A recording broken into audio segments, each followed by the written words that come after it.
RS math class के online classes में एक बार फिर से आपका स्वागत है, अभिनंदन है। आज स्टार्ट कर रहे हैं प्रश्नावली 12। प्रश्नावली 12 व्रत, CIRCLE सर्किल। इसमें पढ़ते हैं प्रमेय 12.1। तो देखते हैं एक व्रत की दो बराबर जीवाएं केंद्र पर बराबर कोण अंतरित करती हैं। एक व्रत की दो बराबर जीवाएं केंद्र पर बराबर कोण अंतरित करती हैं। तो यहां पहले बनाते हैं सर्किल किसकी भाई, एक व्रत की। तो सर्किल आपका यहां पे सेंटर मिलेगा। तो यहां दो बराबर जीवाएं, पहली ए बी और सी डी, दो बराबर जीवाएं ए बी और सी डी केंद्र पर बराबर कोण अंतरित करती हैं। इसको केंद्र ओ से मिला देते हैं, सीडी को भी केंद्र ओ से मिला देते हैं। तो यहां आपको कोण एक बराबर कोण दो लाना है, सिद्ध करना है। तो सबसे पहले लिखते हैं दिया गया है और दिया गया क्या है, ए बी बराबर सी डी। क्यों बराबर है? क्योंकि यहां पे दिया गया है कि दो जीवाएं बराबर हैं और फिर इसके बाद सिद्ध करना है कोण एक बराबर कोण दो। जो इन जीवाओं द्वारा केंद्र पर जो कोण बने हैं एक और दो, ये बराबर हैं।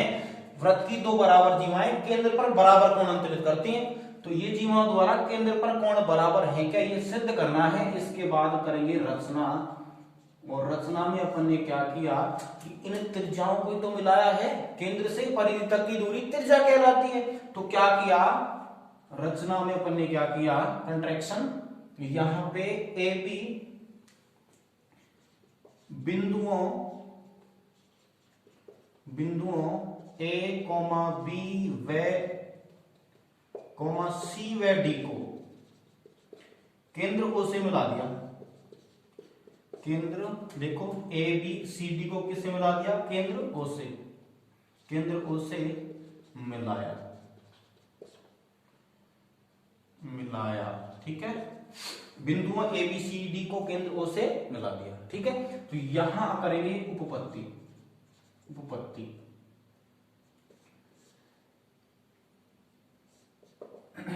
देखते हैं उत्पत्ति या उपपत्ति। उत्पन्न करेंगे। ठीक है, यहां इन दोनों त्रिभुजों को लेते हैं। भाई अपन क्या करते हैं, यदि दो त्रिभुज सर्वांग सम करने होते हैं, जैसे A B C P Q R, सर्वांग सम करने के लिए तीन अवयव बराबर करते हैं। या तो तीनों भुजाओं को बराबर करो, या तीनों कोणों को बराबर करो, दो भुजाएं एक कोण बराबर करो, या अगर ये समकोण है तो आरएचएस नियम लगाओ। ठीक है, ये चार जो आपके हैं सर्वांग समता में लगते हैं। तो इसकी अलग से वीडियो बनाएंगे, क्यों अपन टाइम वेस्ट करते हैं थोड़ा। लेकिन इसको समझने के लिए इतना तो बता ही देते हैं कि ए बी बराबर, यदि आपके देखो यहां तीन भुजाएं बराबर हैं तो अपना एस नियम लग जाएगा। ठीक है, तो अच्छे से अपन इनको पढ़ते हैं। तो यही क्लियर कर देंगे, क्योंकि आपको तीन अवयव बराबर करने होते हैं, अन्य तीन अवयव बराबर हो जाते हैं। तीन अवयव, त्रिभुज में 6 अवयव होते हैं। कितने अवयव? 6 अवयव। चलो ढंग से समझा देता हूं। ये दो त्रिभुज ए बी सी और पी क्यू आर, दो त्रिभुज करने होते हैं सर्वांग सम। और सर्वांग सम करने के लिए तीन अवयव बराबर करते हैं। जैसे आपने ये इसके बराबर कर दिया, ये इसके बराबर कर दिया और ये इसके बराबर कर दिया। ठीक है, तो तीन अवयव बराबर, तो अन्य तीन अवयव तो आपकी ये वाला कोण इसके बराबर, ये वाला कोण इसके बराबर और ये वाला कोण इसके बराबर। ठीक है, तो संगत पार्ट, यहाँ पे संगत भुजाएं और संगत कोण बराबर होते हैं, यही सर्वांग समता है। और इसको इस पे रखने पर ऐसी दो सर्वांग सम आकृतियां, त्रिभुजों में सर्वांग समता है, इसको इस पे रखने, इस एंगल को, मतलब इस जो आपका इमेज है, ये जो चित्र है त्रिभुज का, इसको इस पे रखने पर बिल्कुल दिखे ना, ढक जाए, इसको बोलते हैं अपन सर्वांग समता। सभी अंग समान हो, संगत कोण एवं संगत भुजाएं बराबर हो। समरूपता में क्या होता है, सिमिलरिटी, इसको कॉन्ग्रुएंसी बोलते हैं, सर्वांग समता, ठीक है। और सिमिलरिटी होता है वो क्या है, आपके यहां पे एक त्रिभुज एक है ABC और एक त्रिभुज आपका है PQR, ऐसे ही मान लो। तो यहाँ पे ये छोटा हो सकता है, ये छोटा है, ये थोड़ा बड़ा ले लेते हैं, PQR थोड़ा बड़ा ले लेते हैं, PQR। अब आपको ये पता होना चाहिए कि कोण यदि इसका समान है, इसके है, ये अगर जितना है वो इतना है, ये वाला कोण जितना है वही ये वाला है, तो ये संगत कोण बराबर हो जाएंगे। लेकिन भुजाएं अनुपातिक होती हैं, जैसे AB और ये PQ, मतलब AB बटा PQ बराबर आपका BC बटा QR, BC बटा ये क्या है, क्यों है, QR, BC बटा QR बराबर AC बटा PR। तो यहां पे इनके संगत भुजाएं, जो संगत भुजाएं हैं वो क्या होती है, अनुपातिक। यदि ये एक हिस्सा है, ये दो, ये आपका एक, ये दो, ये आपका एक, ये दो, तो संगत भुजाएं क्या होती है, अनुपातिक। मतलब इसका 1/2, 1/2, 1/2, मतलब इनका अनुपात क्या है, अनुपातिक है, संगत भुजाएं, ठीक है। तो आपको ये रियलिटी आगे पता चलेगी, जैसे अलग से इसकी वीडियो बनाएंगे पूरी कंप्लीट। तो यहाँ पे आपको लगाना है, किस प्रकार से नियम लगते हैं वो आपको यहाँ अभी बता देंगे। तो 3 अवयव बराबर करते हैं, अन्य 3 अवयव बराबर हो जाते हैं। तो यहां देखते हैं दोनों त्रिभुजों को। तो त्रिभुज AOB क्या है, त्रिभुज AOB व त्रिभुज COD, त्रिभुज AOB व त्रिभुज COD से, दोनों त्रिभुजों से कितने अवयव बराबर करते हैं, 3 अवयव बराबर करेंगे, ठीक है। तो यहां AB बराबर क्या हो जाएगा, CD। क्यों बराबर है, क्योंकि ये आपको दे रखी है जीवाएं, जो कि दिया गया है। इसके बाद में सेकंड कंडीशन क्या है, त्रिज्याएं। आप ये वाली इसके बराबर कर सकते हो, चाहे ये वाली इसके बराबर, ये इसके बराबर कर दो, क्योंकि त्रिज्याएं बराबर है। केंद्र से और परिधि तक की दूरी क्या कहलाती है, त्रिज्या कहलाती है। तो यहाँ पे सेकंड ले सकते हो, AO बराबर CO और BO बराबर DO। ये क्यों है, क्योंकि ये त्रिज्याएं हैं, त्रिज्याएं केंद्र से परिधि तक की दूरी बराबर होती है। तो त्रिज्याएं तो कौन सा नियम लग गया, भुजा भुजा भुजा, मतलब साइड साइड साइड, S सर्वांग समता, सर्वांग समता नियम से या कसौटी से दोनों त्रिभुज ये है ना, त्रिभुज AOB क्या है, सर्वांग सम है। ये किसका चिन्ह, सर्वांग सम का, और ये किसका है, समरूपता का, सिमिलरिटी कॉन्ग्रुएंसी का ये चिन्ह है आपका। तो यहां त्रिभुज दूसरा क्या है, त्रिभुज COD, त्रिभुज AOB सर्वांग सम है त्रिभुज COD के।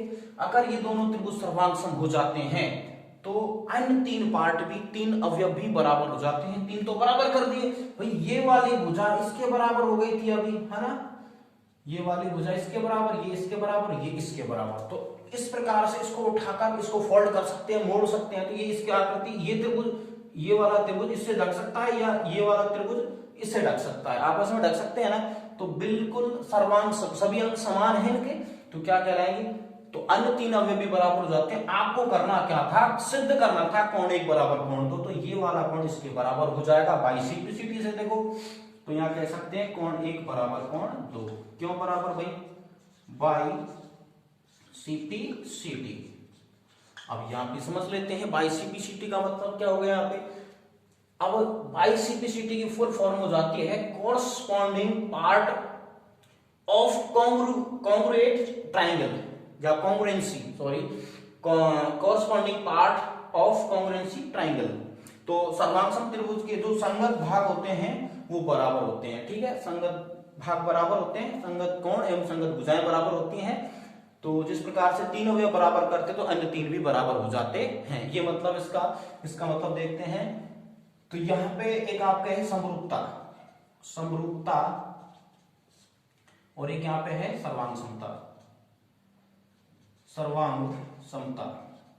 तो इसको बोलते हैं समरूपता को सिमिलरिटी, SIMILARITY सिमिलरिटी, और सर्वांग समता कॉन्ग्रुएंसी, CONGRUENCY कॉन्ग्रुएंसी, कॉन्ग्रुएंसी मतलब सर्वांग समता। तो यहां आपको corresponding part of congruency triangle, तो सर्वांग सम जो त्रिभुज होते हैं, दो त्रिभुज, उनके संगत भाग एवं संगत कोण एवं संगत भुजाएं बराबर होती है। ठीक है, तो ये आपको अच्छे से समझना है। इसके बाद इसका विलोम पढ़ते हैं। तो ये इति सिद्धम हो जाता है, क्या कहेंगे, इति सिद्धम हैंस प्रूफ बोल देंगे। ठीक है, तो यहां आपकी सेकंड इसकी विलोम क्या है, विलोम भी एक साथ पढ़ लेते हैं। तो इसका विलोम पढ़ेंगे अब। तो विलोम में आपको यही समझना है, थोड़ा सा, कुछ नहीं, बस हल्का सा करना है आपको। क्या करना है, देखो,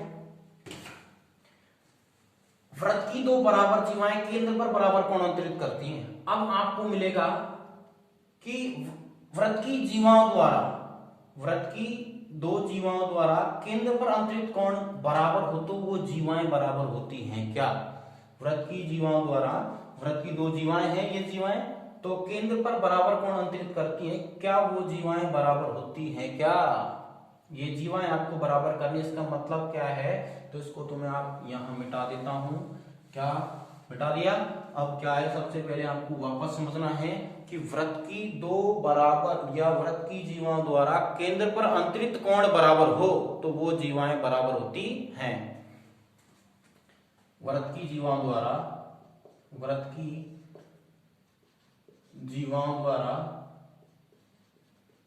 या दो जीवाओं द्वारा, वृत्त की दो जीवाओं द्वारा केंद्र पर अंतरित कोण बराबर हो तो वो जीवाएं भी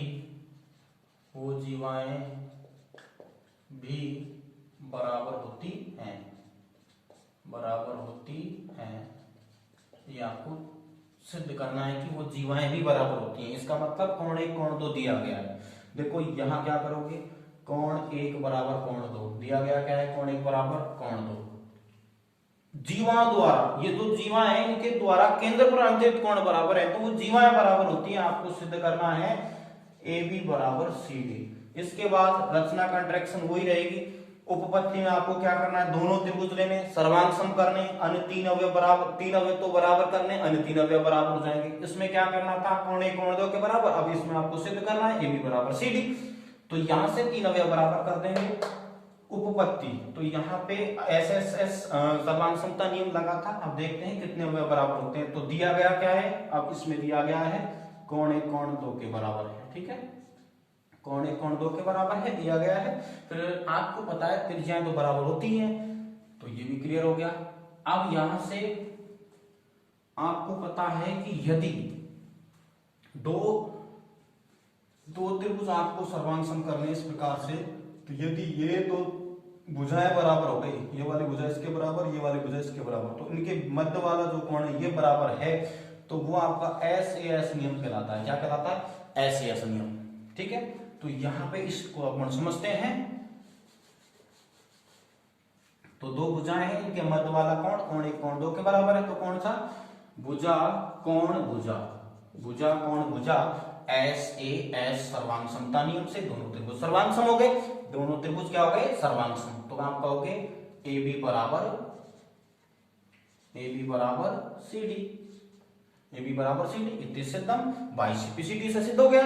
क्योंकि आपको पता है 3 अवयव इसमें बराबर हो गए, तो जो आपका अन्य अवयव वो भी बराबर हो जाएंगे, अन्य अवयव, तो ये ABCD के बराबर हो जाएगा। ये तो सिद्ध करना था।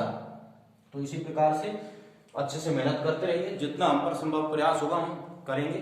ठीक है, तो आप ज्यादा से ज्यादा वीडियो को शेयर करें, लाइक करें, कमेंट करें और जो समझ नहीं आता है उसको कमेंट बॉक्स में अपन जरूर बताएं। और जो भी वीडियो बनानी है, आपको ज्यादा समस्या आ रही है रियलिटी में, तो हम ऐसी बात नहीं है कि उसको पहले डाल देंगे, ठीक है। डालनी है मेरे को पूरी कोर्स की। देखो ये जो एनसीईआरटी बुक है या आरबीएससी है, ये अपनी एनसीईआरटी कौन सी है, एनसीईआरटी 9th और 11th क्लास, वो भी डालनी है कंप्लीट।